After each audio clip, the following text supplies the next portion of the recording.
الآن مشهد ستيج مسرحي بسيط يحكي معاناة المعتقلة فضيلة. نتمنى أن نركز، وأتمنى من الصغار أيضا أن لا يرتفع صوتهم من أجل الاستفادة.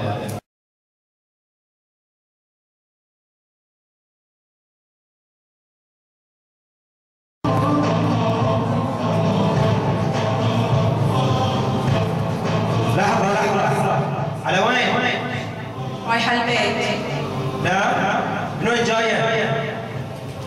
رايحة البيت الحين. هي بطاقتك؟ ما عندي. هي بطاقتك؟ ما عندي اياها. قوية عين بعد، واصل عند النقطة ومشغلة خرابيطكم مالتكم. سيارة أنا. بندي. مالي بندي. بندي. ما أبي أبدا. أقول لك بندي. أنا في السيارة ما أبي أبدا. قومي نزل السيارة. ما أبي أنزل. قومي. وياي ولا أختي ولدي ماني نازلة. أنت نازلة ها؟ الحين أنا ما أدري إيش اللي ينزل. هلا شيخ نورة.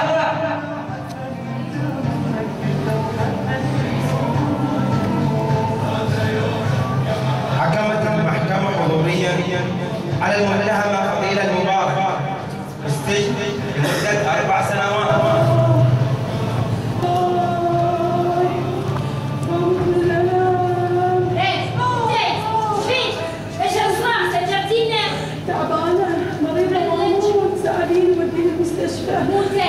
موت الفكينة ترى الموت أرحم لك من العيش اللي معانا.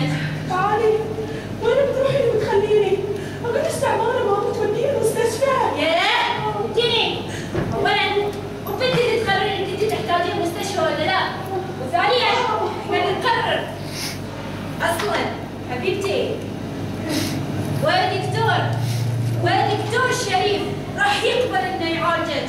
الدكاترة الخونة اللي كانوا معاك في الدوام قدام هني قدام بالسجن.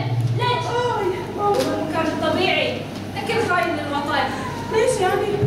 وإيش الجرم اللي احنا سويناه عشان تعاملونا بهالقسوة الوحشية؟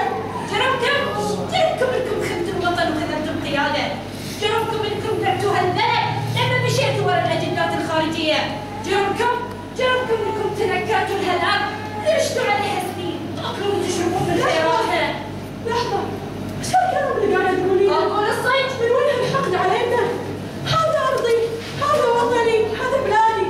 أنت الماضي اللي أنا عشت وتربيت عليه، هذا المكان اللي أنا مستعدة أفديه بروحي وبدمي. أجندات خارجية؟ أجندات خارجية.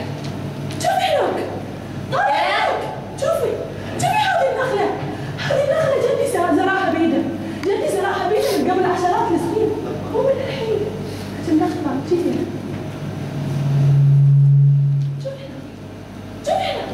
شوفي هذه القربة، شفتي هذه القربة؟ هذا أبوي سواها بيده، أبوي يشترك في صناعة تراث هذا البلد. دليل ولاء. أجندات خارجية. دليل ولاءكم. طالع مسؤول. شوفي هذا الصوت. شفتي هذه صورة من؟ تعرفي هذه صورة من؟ من يا؟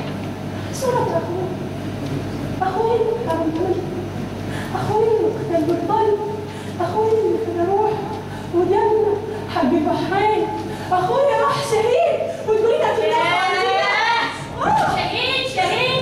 شهيد. وانتم ما عسى واحد مات فيكم قلتوا عنه شهيد. ما سكرت قلتوا شهيد. ما جنطة قلتوا شهيد. شنو انتم ما تسمعون من هالحكي الفاضي والفبركات؟ حبيبتي اصحوا. العالم كلها عرفت شنو مخططات. بالروح بالدم افديك يا جريد. بس جريد راح تسقط الأقنعة. جريد راح تسقط الأقنعة وراح نردكم حق أصلكم وراح نطهر البحرين. لا، ما راح نسمح ولا حد يقدر يدخل دار البحرين. هذه بلادنا اللي عشنا فيها وتربينا على أرضها. خلاص من بعد اليوم ما في خوف، أبدا ما في خوف، انتهزنا من الخوف. هيهات لهذا الشعب أن يركع لظلمكم، هيهات لهذا الشعب أن لن نركع إلا لله. لن نركع إلا لله. لن نركع إلا لله. لن نركع إلا لله. أن تحقق إرادتها. إرادة الشعوب أبدا لا تنكسر، إرادة الشعوب أبدا لا تنكسر. هيهات لهذا الشعب أن يركع لظلمكم، من سيسقط هم الظلام، الطغاة، الجبابرة سيسقطون واحدا تلو الآخر. نعم سيسقطون.